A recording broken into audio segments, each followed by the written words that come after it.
bienvenidas a este su espacio educativo Docentrucos Reyes. Y pues bueno, ya estamos prácticamente en la última semana de este mes, del mes de octubre, ya se acerca por ahí noviembre, y pues es importante que sigamos manteniendo vivas las tradiciones tan nuestras, tan mexicanas del Día de Muertos. Aunque bueno, esta vez debo mencionarles que debemos de ser muy cuidadosos. Sabemos que tradicionalmente, pues a muchos de ustedes les gusta disfrazarse y salir esos días a la calle a pedir calaverita. Muchachos, este año hagámoslo diferente. Todavía, a pesar de que el comercio, las actividades económicas, los centros comerciales y muchas tiendas han reabierto sus puertas, no quiere decir que el nivel de peligrosidad o de contagios haya disminuido.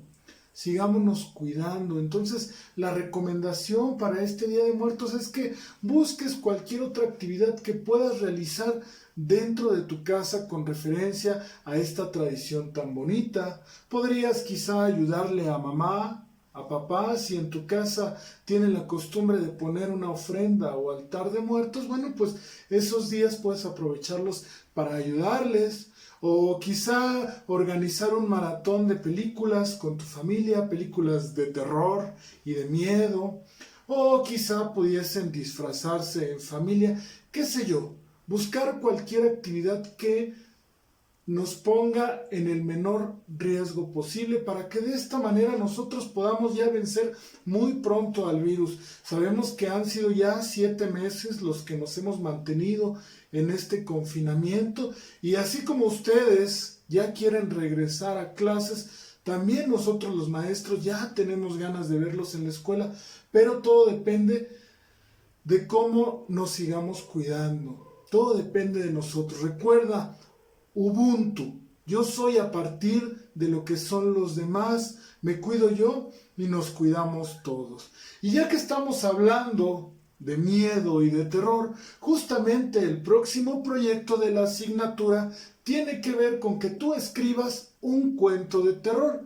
Pero vamos a iniciar primero por recordar qué son los cuentos. Tal como lo viste en otros ciclos, bueno, pues el cuento dice que es un relato breve en el cual un narrador cuenta las acciones, es decir, los hechos que se van desarrollando en torno a los personajes. Ahora bien, la estructura del cuento es la siguiente, tú ya la conoces. Primero tenemos el planteamiento o inicio. En esta parte, bueno, pues se presentan, el narrador presenta a los personajes y se sitúan los hechos en un tiempo y espacio. De ahí que la mayoría de los cuentos inician con esa frasecita de había una vez en un pueblo lejano, había una vez en un bosque. Es decir, nos sitúan en un tiempo y en un espacio. Después del planteamiento tenemos el nudo, que es cuando un hecho dentro de la historia desata un conflicto, un problema para los personajes, el cual tendrán que solucionar a lo largo de la historia. Sin conflicto, pues prácticamente no hay historia. Entonces eso se le conoce como el nudo.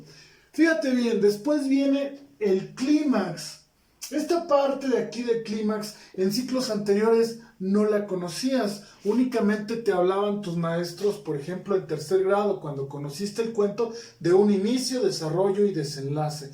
Hoy conocemos o encontramos al clímax, que es el momento de máxima tensión en la historia, donde los personajes están librando la batalla más fuerte dentro de la historia y no sabemos qué es lo que vaya a ocurrir, qué va a pasar ahí, por eso se le llama clímax. Después tenemos por último el desenlace, que es cuando por fin se resuelve el conflicto y se narra el final. Ahora bien, dentro de los cuentos tenemos diferentes tipos de personajes. El primero de ellos es el protagonista.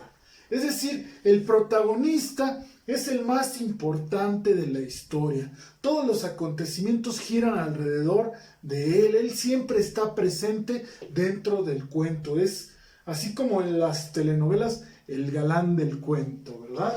Después tenemos el antagonista. Este siempre va a estar en contra del protagonista. Son los malos de la historia, así como por ejemplo el lobo de Caperucita Roja o tantos villanos que hay en todas las historias. Esos son los antagonistas, los malos de la película, ¿verdad?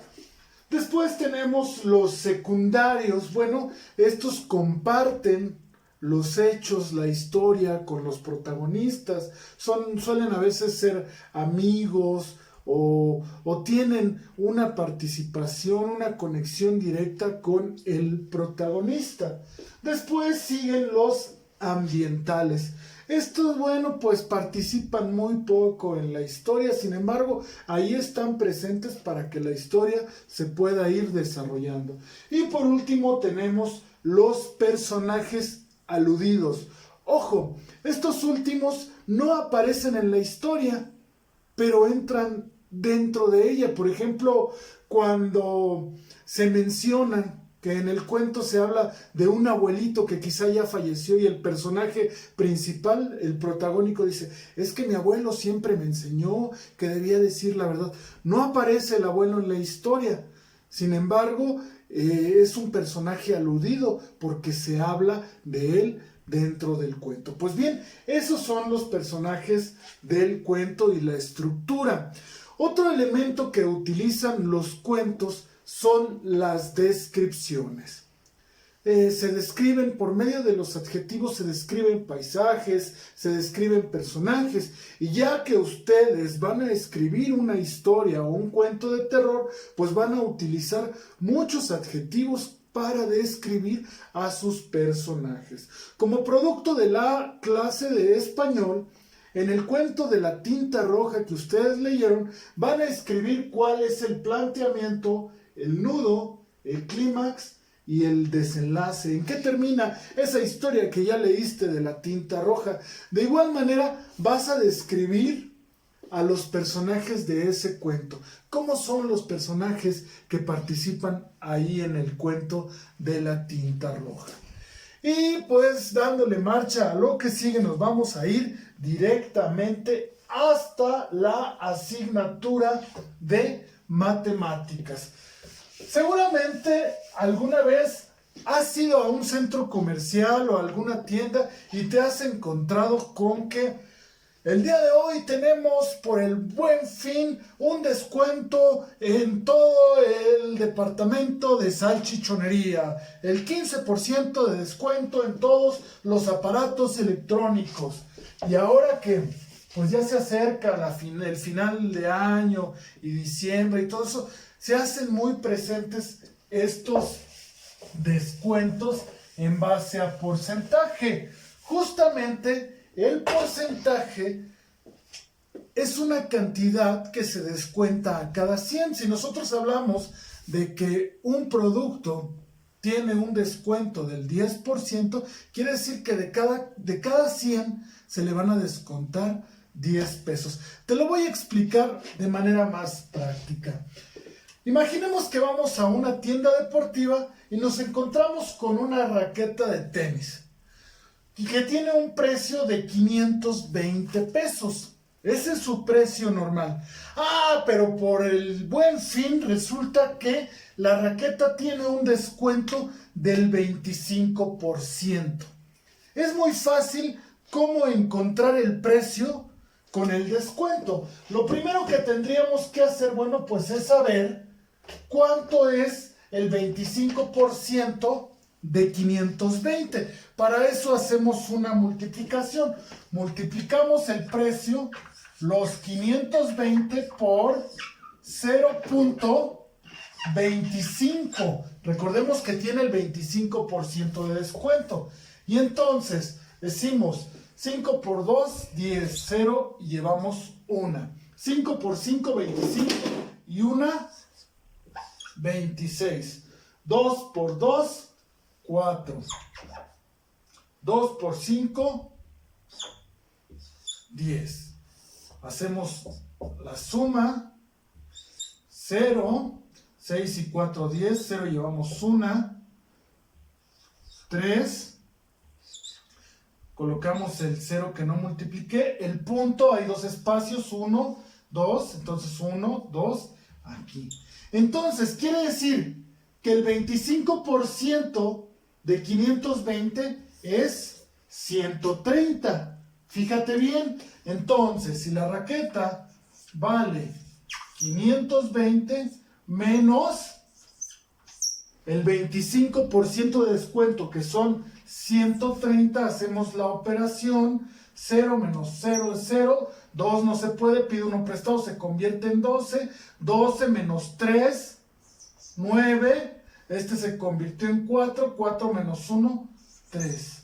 Entonces el precio final de mi raqueta, que cuesta 520 menos el 25%, su precio quedaría en 390. A continuación te voy a mandar unos ejercicios de porcentaje y esto ha sido todo por el día de hoy. Nos vemos en la siguiente clase y por favor, cuídate y quiérete mucho. Hasta pronto.